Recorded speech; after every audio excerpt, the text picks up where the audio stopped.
இங்க ரிஹானாவையும் நாஞ்சல் விஜயானாவும் வந்து ஓசியில தான் அவங்க கூப்பிட்டுருக்காங்க. எப்படி கூப்பிட்டுருக்காங்கன்னா, இந்த மாதிரி அக்கா நீங்க வாங்க, அண்ணா நீங்க வாங்க, நீங்க தான் சப்போர்ட் பண்ணணும் அப்படி இப்படின்னு சொல்லி இங்க கூப்பிட்டு வந்திருக்காங்க. இந்த பக்கம் மிச்சம் யாருக்குமே சேல் ஆகக்கூடாதுன்னு எந்த கடையில கம்மியா இருக்கும் உடனே ஓடிவாங்க. ஒரே கல்ல 3 மாங்க. இப்ப இது எங்களுக்கு எப்படி தெரிய வந்துச்சுன்னு பாத்தீங்கன்னா, ரிஹானா அவர்கள் திடீர்னு ஒரு வீடியோ போடுறாங்க.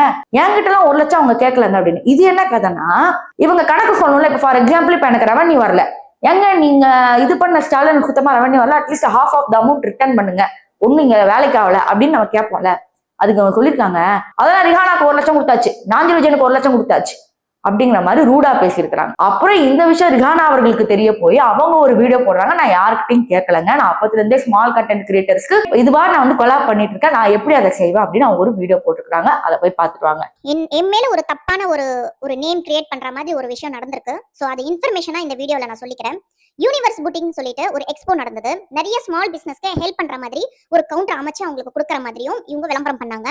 என்னையும் இன்வைட் பண்ணாங்க பர்சனலா, நானும் போனேன். அதுல நாஞ்சல் விஜயன் அவர்களும் வந்திருந்தாரு.